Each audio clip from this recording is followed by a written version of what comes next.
Oi, hoje eu vim refletir sobre um filme que eu assisti novamente há vários meses atrás, mas acabei revendo algumas cenas por coincidência recentemente. E esse filme é Um Dia de Fúria, de 1993. Dirigido pelo Joel Schumacher, um diretor que se prova bem versátil durante a sua carreira, que já faleceu, inclusive. Esse é um filme bastante peculiar e é um filme bastante citado quando a gente está falando de filmes que são focados quase que em um único personagem, que é um personagem bastante curioso. O filme, a sinopse é basicamente a seguinte: um cara, um americano, norte-americano, médio, comum, em um dia simplesmente começa a se sentir extremamente irritado com uma série de eventos caóticos, mas corriqueiros que vão acontecendo com ele. E isso desencadeia nele uma cadeia de fúria contra tudo e todos, e ele começa a praticar vários atos de moral duvidosa e de violência para, na cabeça dele, acabar com esses problemas que ele acaba encontrando na sociedade e no cotidiano dele mesmo. O filme começa de uma maneira muito interessante. A gente é apresentado ao personagem, que é interpretado pelo Michael Douglas, de maneira bem direta e bem rápida até, mas mesmo assim a gente ainda não sabe muito sobre ele. Você encontra ele num carro pequeno, num trânsito, num dia muito quente. E aí é muito importante perceber como a cinematografia já faz um papel muito importante para justamente introduzir toda essa situação que ele está inserido. Ele mora numa metrópole, me esqueci qual, me perdoem. E dentro de metrópoles a gente sabe que o problema do trânsito é algo muito comum, é algo que infelizmente está longe de acabar enquanto a gente tem cada vez mais carros circulando. E dentro desse caos, a gente está falando do início dos anos 90, ele começa a se sentir preso e você também começa a se sentir quase que claustrofóbico vendo aquilo ali. É quando ele decide sair do carro e toda a sequência de violência começa. Mas o interessante desse filme é justamente isso. Até que ponto ele é, de certa forma, condescendente com essa violência, até que ponto o espectador se identifica com essa violência para talvez no futuro o filme desfazer essa ideia de que o personagem tem razão no que ele está fazendo. Bem, nesses atos de violência que ele acaba cometendo, em muitos deles ele acaba entrando em contato com várias minorias da cidade, ou seja, as pessoas economicamente desfavorecidas, grupos de imigrantes, etc, etc, etc. No meio dessas confusões todas, onde a primeira delas acontece com um pequeno grupo de pessoas que fazem parte de uma comunidade que não fala inglês, mas não é específico, se é uma comunidade porto-riquenha, mexicana, enfim, ele acaba tendo uma confusão ali com várias pessoas e isso acaba ocluindo em um grande acidente de trânsito e um grande acidente bélico, onde ele começa aí de verdade a ter recursos para fazer essa vingança repentina dele, num lapso que ele tem. E enquanto ele vai caminhando literalmente pela cidade, destruindo de certa forma várias coisas que ele encontra no caminho, você tem um pouco do background de quem é ele. Ele é um cara que já foi casado, ele está procurando um presente para a filha dele, que é o aniversário da filha dele, e isso tudo contribui muito para o estresse que ele está sentindo. Mas, conforme você vai vendo a evolução dele, tanto a evolução moral, no caso a degeneração moral que ele tem, né? Enquanto personagem, a evolução bélica, já que, como eu falei, ele vai andando pela cidade e no meio de coincidências e atos de violência que ele pratica, ele acaba se armando de uma maneira mais efetiva para cometer o que seja lá que ele quer cometer. Você vai tendo flashes, lapsos dentro do filme do que seria a casa antiga dele, já que ele é divorciado. E aí você vê uma esposa, uma ex-esposa que tem o mínimo de noção sobre algum tipo de problemática que ele tem com essa questão do controle da raiva, e você é apresentado ali a uma família média, muito comum. Enquanto ele também está caminhando pela cidade, coincidentemente existe um policial que está para se aposentar nesse dia, que começa a perceber uma conexão muito estranha entre vários desses eventos que estão acontecendo. Desde a gangue que acabou sofrendo um acidente terrível de carro e perdeu suas armas nesse acidente, até um senhor coreano, dono do estabelecimento, que foi completamente vandalizado. Esse policial é interpretado pelo Robert Duvall, E ele, mesmo enquanto mesma classe social aparentemente e racial inclusive deste homem branco que está destruindo tudo, ele começa a ter essa desconfiança. E quando ele apresenta essa desconfiança para as outras pessoas, as pessoas tiram de menos.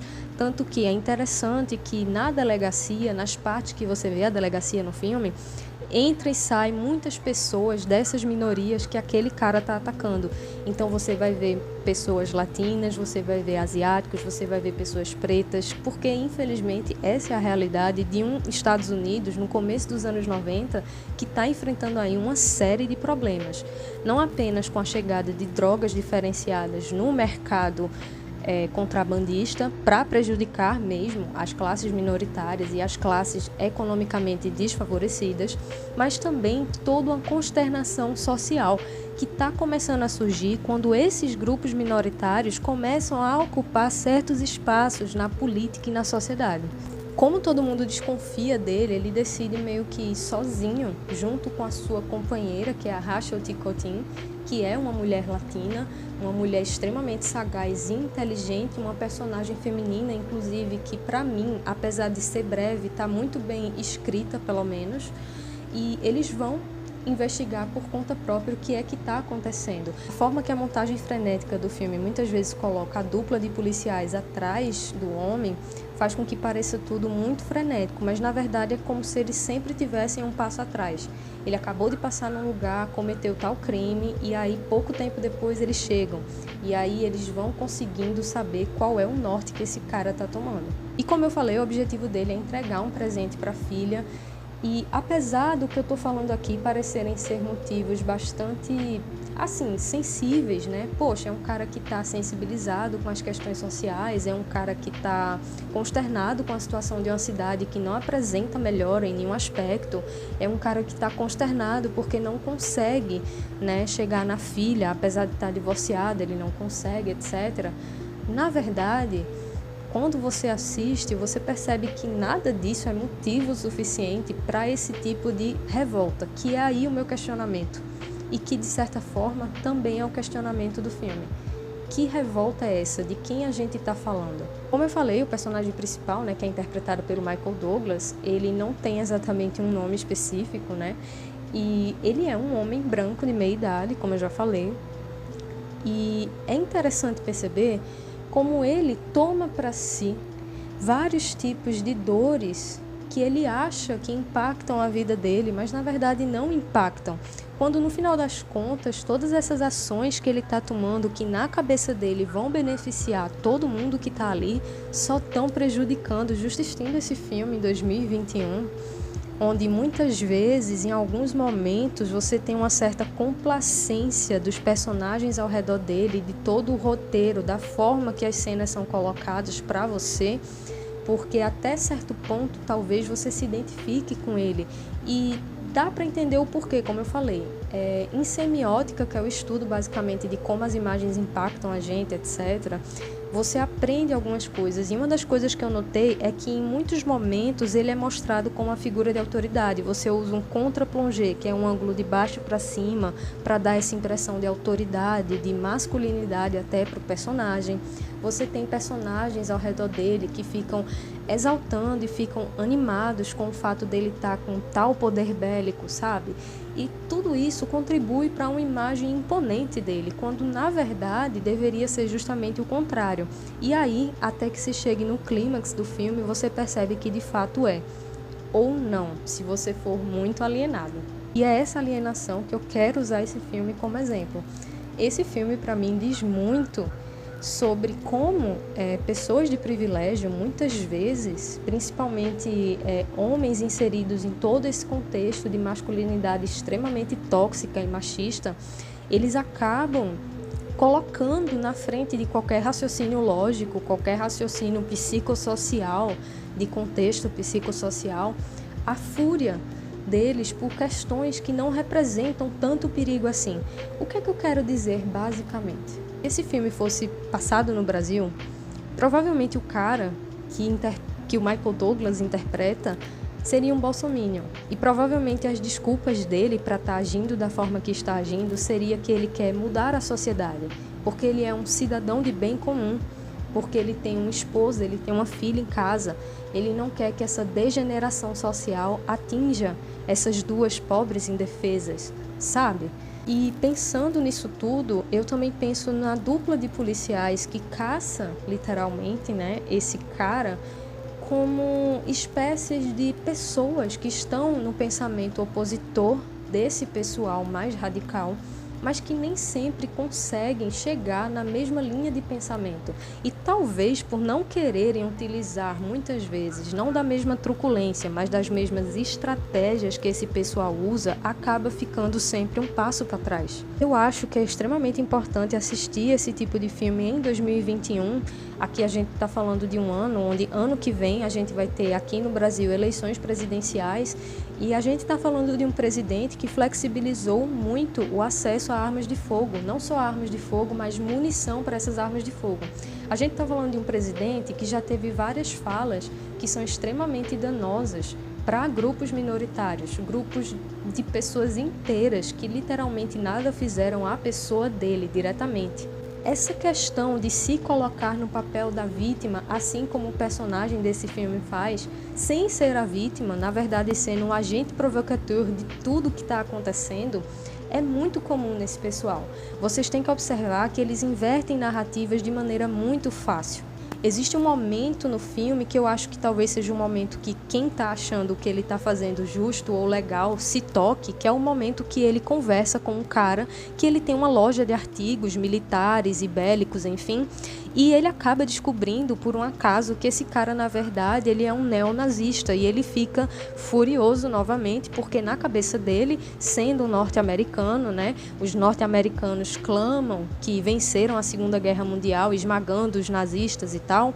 Ele percebe ali, dentro de uma fúria irracional dele, que na verdade ele pode estar muito mais próximo disso do que de qualquer outra coisa. E isso enfurece ele, porque justamente ele não quer se identificar com isso. Quando o Bolsonaro tomou um copo de leite numa live, e sabe quando um ministro, não lembro, um assessor, ele fez um vídeo imitando totalmente o discurso de um cara lá, que ele era do Reich de Hitler, etc, etc. É mais ou menos isso que eu tô falando aqui.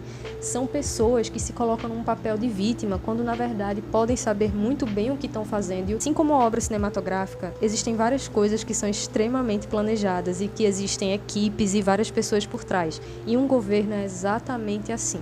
Bolsonaro não governa sozinho, ele governa com a ajuda de ministros, ele governa com a ajuda de assessores, deputados, etc.